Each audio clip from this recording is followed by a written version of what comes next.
প্রিয় দর্শক শ্রোতা, স্পিড হোস্টের পক্ষ থেকে ওয়ার্ডপ্রেস বাংলা টিউটোরিয়ালে স্বাগতম। আমরা এই ওয়ার্ডপ্রেস বাংলা টিউটোরিয়ালের মাধ্যমে দেখাবো কিভাবে শুরু থেকে একটি পূর্ণাঙ্গ ওয়েবসাইট ওয়ার্ডপ্রেসের মাধ্যমে তৈরি করা যায়। আমরা এক নজরে দেখে নেই আমাদের আজকের পর্বে আমরা যে বিষয়গুলো দেখব। আমরা প্রথমেই ওয়ার্ডপ্রেস নিয়ে বিস্তারিত আলোচনা করব। ওয়ার্ডপ্রেস কিভাবে ইনস্টল করা যায়, ওয়ার্ডপ্রেসের বিভিন্ন ইনস্টলেশন পদ্ধতিগুলো নিয়ে কথা বলবো। তারপর ওয়ার্ডপ্রেস ইনস্টল হওয়ার পর আমরা ওয়ার্ডপ্রেসের ড্যাশবোর্ডের পরিচিতি তুলে ধরব। প্রথমে আমরা ওয়ার্ডপ্রেস নিয়ে দু একটি কথা বলতে চাই। ওয়ার্ডপ্রেস 2003 সালে শুরু হওয়া একটি ব্লগিং টুলস। এই ওয়ার্ডপ্রেস এখন আর ব্লগিং টুলসের মধ্যে সীমাবদ্ধ নেই। ওয়ার্ডপ্রেস দিয়ে ব্লগ ছাড়াও যে কোনো ধরনের ওয়েবসাইট তৈরি করা যায়। ব্লগ থেকে শুরু করে স্মল অ্যান্ড মিডিয়াম, ছোট বড় প্রতিষ্ঠানের ওয়েবসাইট, নিউজ সাইট, যে কোনো ধরনের এন্টারপ্রাইজ বা বড় সারা পৃথিবীব্যাপী যাদের সুনাম রয়েছে এই ধরনের বড় প্রতিষ্ঠানের ওয়েবসাইটও ওয়ার্ডপ্রেসে তৈরি করছে। এখানে একটি তথ্য দিলে আশ্চর্য হওয়ার মতো, সেটি হলো সারা পৃথিবীতে যত ওয়েবসাইট আছে তার 25% শতকরা 25% ওয়েবসাইট ওয়ার্ডপ্রেসে তৈরি। তার মানে হলো প্রতি চারটি ওয়েবসাইটের মধ্যে একটি ওয়েবসাইট ওয়ার্ডপ্রেসে তৈরি। আমরা আমাদের ব্রাউজারে wordpress.org লিখলে আমরা ওয়ার্ডপ্রেসের কমিউনিটি ওয়েবসাইটে চলে যাব এবং এখান থেকে আমরা এক নজরে দেখে নিতে পারবো ওয়ার্ডপ্রেস সম্বন্ধে। প্রথম যে কথাটি বলা আছে, WordPress is open source software you can use to create a beautiful website, blog or app. সুতরাং এখান থেকে বোঝা যাচ্ছে যে আসলে ওয়েবসাইট কি। এর বেশি আসলে বলার কিছু নেই। Beautiful designs, powerful features, and the freedom to build anything you want. WordPress is both free and priceless at the same time. এখানে বলা আছে আপনি একটি সুন্দর ডিজাইনের ফিচার সমৃদ্ধ একটি ওয়েবসাইট ওয়ার্ডপ্রেসের মাধ্যমে তৈরি করতে পারেন এবং ওয়ার্ডপ্রেস সবচেয়ে বড় কথা হচ্ছে ওয়ার্ডপ্রেস ফ্রি এবং যার মূল্য পরিশোধযোগ্য নয়, প্রাইসলেস। আমরা এক নজর দেখে নিই ওয়ার্ডপ্রেসের শোকেস। এখানে ওয়ার্ডপ্রেস দিয়ে তৈরি সারা বিশ্বে কিছু প্রধান ওয়েবসাইট শোকেস হিসাবে রাখা হয়েছে। তার মধ্যে Chicago times, national Puerto Rican day, parade, maybe এটা কোনো অর্গানাইজেশন, তারপর অ্যাংরি বার্ডস, বিখ্যাত গেমিং ওয়েবসাইট, এইসব ওয়েবসাইট ওয়ার্ডপ্রেসে তৈরি। তাছাড়া ওয়ার্ডপ্রেসের ফুল শোকেস লাইব্রেরিতে সিএমএস, বিজনেস, পিপল, বিভিন্ন ক্যাটাগরিতে শত শত ওয়েবসাইট রয়েছে যে প্রতিষ্ঠানগুলো বিশ্বে নামকরা। তাই আমরা বুঝতে পারছি যে ওয়ার্ডপ্রেস একটি বহুল ব্যবহৃত এবং স্বনামধন্য ওয়েব বা ওয়েবসাইট ডেভেলপিং টুল। আমরা এখানে আর বেশি সময় নষ্ট করব না। আমরা ইতিমধ্যেই জেনে গেছি যে ওয়ার্ডপ্রেস কি, ওয়ার্ডপ্রেস দিয়ে কি করা যায়। ওয়ার্ডপ্রেসের শোকেস থেকে আমরা বিভিন্ন নামি দামি প্রতিষ্ঠানের তৈরি করা ওয়েবসাইটের তালিকা দেখলাম। আমরা যদি ওয়ার্ডপ্রেস ইনস্টল করতে চাই, আমরা দুইভাবে ইনস্টল করতে পারি। আমরা নিজেদের পিসিকে সার্ভার হিসাবে তৈরি করে তার মধ্যে ওয়ার্ডপ্রেস ইনস্টল করতে পারি, অথবা আমাদের যদি কোনো হোস্টিং অ্যাকাউন্ট থাকে, রিমোট সার্ভারে যদি কোনো হোস্টিং থাকে, আমাদের নিজস্ব ডোমেইন থাকে, তাহলে ওই রিমোট সার্ভারে আমরা ওয়ার্ডপ্রেস ইনস্টল করতে পারি। প্রথমে আমি দেখাবো আমরা কিভাবে লোকাল কম্পিউটারে, আমাদের নিজেদের কম্পিউটারে ওয়ার্ডপ্রেস ইনস্টল করতে পারি।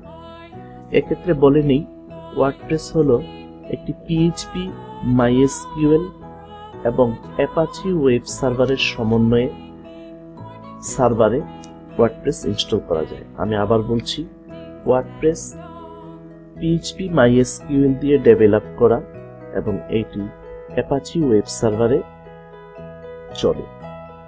তাই আমরা অ্যাপাচি, পিএইচপি এবং মাইএসকিউএল এর সমন্বয়ে তৈরি করা ওয়েব সার্ভারে ওয়ার্ডপ্রেস রান করতে পারব। আর এক্ষেত্রে জ্যাম কন্ট্রোল প্যানেল বা জ্যাম ওয়েব সার্ভার হলো খুবই পরিচিত এবং বহুল ব্যবহৃত।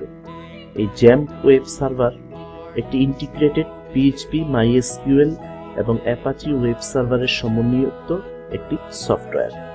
আমরা জ্যাম্পের ওয়েবসাইটে যেতে পারি, apache-friends.org লিখে আমরা জ্যাম্প সার্ভারের ওয়েবসাইটে যাব এবং সেখান থেকে আমরা জ্যাম্প ডাউনলোড করব। আমরা যদি উইন্ডোজে জ্যাম্প ইউজ করতে চাই, আমরা এখান থেকে জ্যাম্প ইনস্টল করব, ডাউনলোড করব। ডাউনলোড করার পর আমরা যখন জ্যাম্প আমাদের লোকাল পিসিতে ইনস্টল করব, তখন আমাদের এরকম জ্যাম্প কন্ট্রোল প্যানেল আসবে এবং জ্যাম্প কন্ট্রোল প্যানেল আসার পর আমরা নিশ্চিত হব যে আমাদের যে ওয়েব সার্ভিসগুলো আছে সেগুলো চালু আছে কিনা। আমি এখানে বলে নিই, অ্যাপাচি ওয়েব সার্ভার, মাইএসকিউএল এবং জ্যাম্প ওয়েব সার্ভার একটি পিএইচপি এনভায়রনমেন্ট ওয়েব সার্ভার, সেটি এর মধ্যে চালু আছে। সো আমরা এই বিষয়গুলো নিশ্চিত হয়ে নিব। আমরা প্রথমে অ্যাপাচি ওয়েব সার্ভার চালু করার চেষ্টা করছি।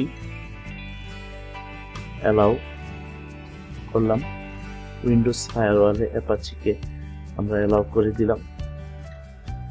দেখা যাক। তারপরে আমরা মাইএসকিউএল সার্ভিসটি চালু করছি, অ্যালাউ করলাম উইন্ডোজ ফায়ারওয়ালে।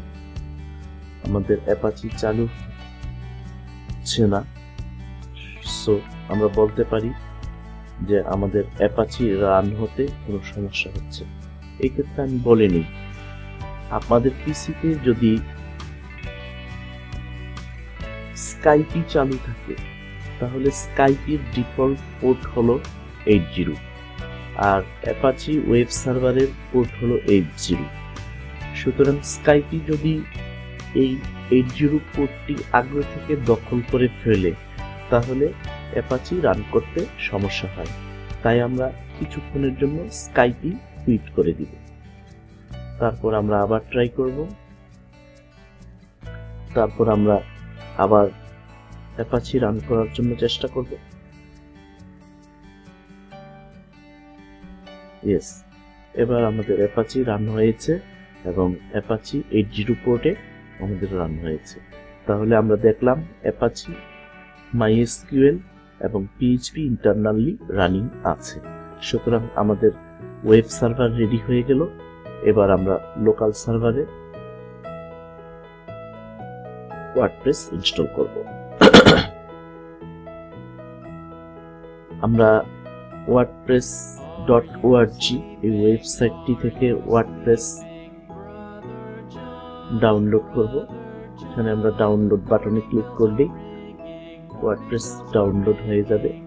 আমরা আমাদের পিসিতে আগে থেকে ওয়ার্ডপ্রেস ডাউনলোড করে রেখেছি। আচ্ছা, এবার আসি, আমরা জ্যাম্প ওয়েব সার্ভারে যাই। জ্যাম্প ইনস্টল হওয়ার পরে আমাদের একটি ফোল্ডার ক্রিয়েট হয়েছে। আমরা যে ড্রাইভে জ্যাম্প ইনস্টল করেছি সেই ড্রাইভে আমরা খুঁজব যে জ্যাম্প অ্যাকচুয়ালি কোথায় ইনস্টল হয়েছে। আমাদের এখানে htdocs ফোল্ডারটি রয়েছে, আমরা এটির লোকেশন খুঁজে বাহির করব। দেখি,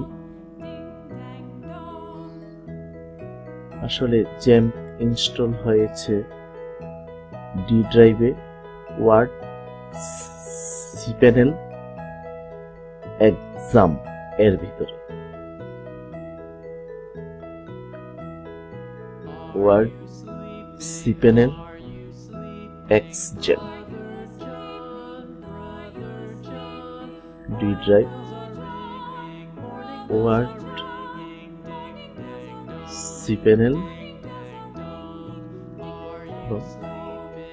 এর ভিতরে XAMPP এর ভিতরে JAMP ওয়েব সার্ভার ইনস্টল হয়েছে। এবং এই JAMP ওয়েব সার্ভারের মধ্যে আমরা যখন প্রবেশ করলাম সেখানে আমরা দেখলাম একটি ফোল্ডার রয়েছে htdocs। এই htdocs ফোল্ডারটি হলো আমাদের ওয়েব রুট, এবং এই htdoc ফোল্ডারে আমরা ওয়ার্ডপ্রেস ফাইলগুলো রাখব। আমরা প্রথমে ওয়ার্ডপ্রেস এক্সট্রাক্ট করে নেই জিপ ফোল্ডারটি।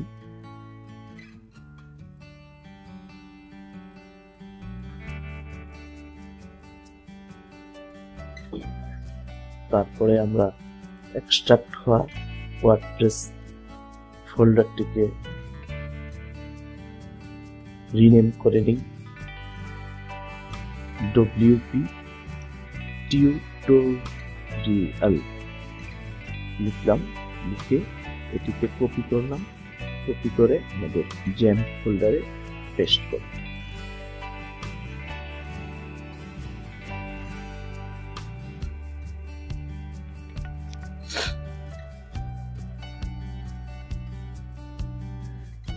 এবার আমাদের ডাটাবেস ক্রিয়েট করতে হবে। আমরা JAMP কন্ট্রোল প্যানেল থেকে MySQL অ্যাডমিনে যাব।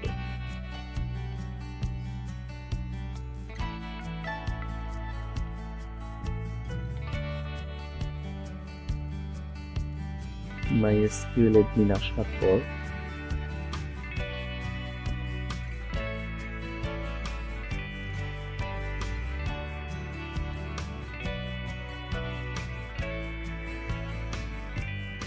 MySQL অ্যাডমিন আসার পর আমরা ডেটাবেজে যাব। ডেটাবেজে গিয়ে আমরা নতুন ডেটাবেস তৈরি করব। তার নাম দিলাম wp tutorial create। আমরা একটি wp tutorial নামে ডেটাবেস ক্রিয়েট করলাম, এবং আমরা JAMP এর মধ্যে যে htdocs ওয়েব রুট ফোল্ডার রয়েছে সেখানে আমাদের ওয়ার্ডপ্রেস ফাইলগুলো রাখলাম, এবং সেই ফোল্ডারের নাম দিলাম, নতুন নাম দিলাম wp tutorial। এখন আমরা ব্রাউজার খুলে একটি ট্যাব নিয়ে লোকাল হোস্ট এবং আমাদের wp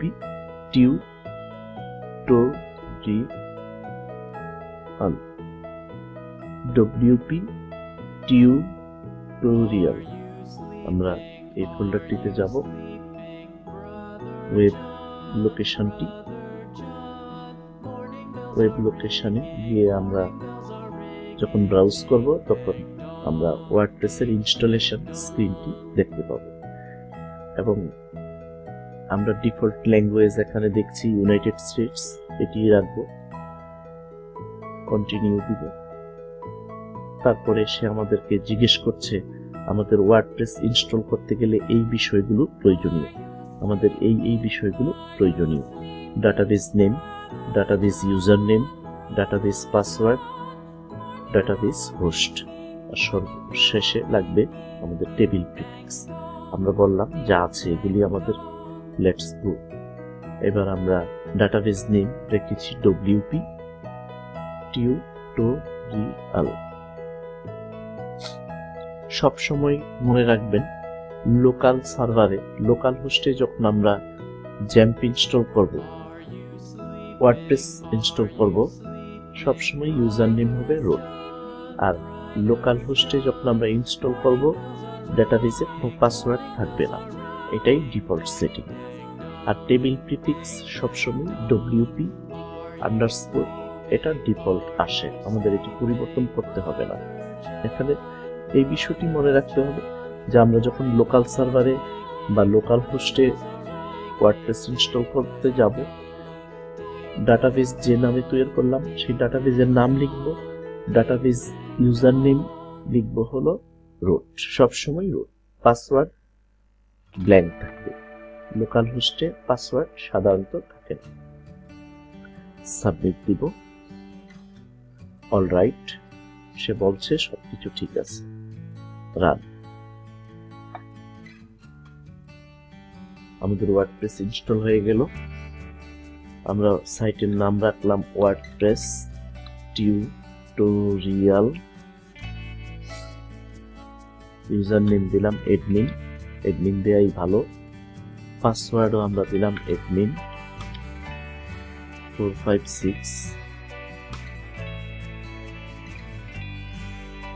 কনফার্ম। ইমেল আইডি দিলাম আমরা wp-tutorial@local।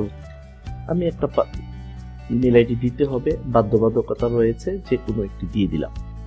আর পাসওয়ার্ড এটি দিলাম এডমিন। এডমিন ভালো, যেহেতু আমরা লোকাল হোস্টে ইনস্টল করছি, এখানে সিকিউরিটি নিয়ে কোনো ইস্যু নেই, আমরা এডমিন রাখতে পারি। কিন্তু এটি মনে রাখতে হবে যে আমরা যখন রিমোট সার্ভারে বা লাইভ ওয়েব সার্ভারে যখন ওয়ার্ডপ্রেস ইনস্টল করব, কখনোই ইউজার নেম পাসওয়ার্ড এডমিন রাখবো না, এবং আমরা স্ট্রং পাসওয়ার্ড ব্যবহার করব। এখন ইনস্টল ওয়ার্ডপ্রেস দিলেই আমাদের ওয়ার্ডপ্রেস ইনস্টল হয়ে যাবে। আমরা অপেক্ষা করছি।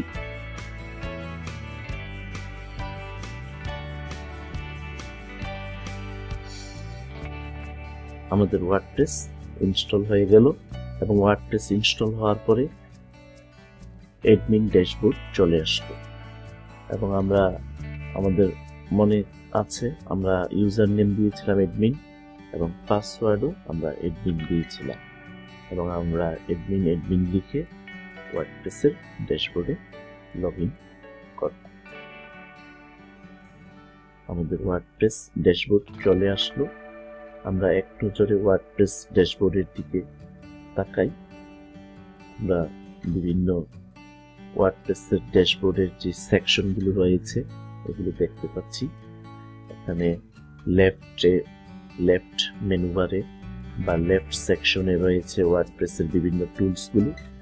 ড্যাশবোর্ডের এদিকে ওয়ার্ডপ্রেস সম্বন্ধে আপনার বা আমাদের এই ওয়েবসাইটটি সম্পর্কে একটি পূর্ণাঙ্গ তথ্য রয়েছে। আমাদের এই ওয়েবসাইটটিতে কয়টি পোস্ট রয়েছে বা কি পরিমাণ ডেটা বা কি রয়েছে, সবকিছু ধারণা আমরা এখান থেকে পাই।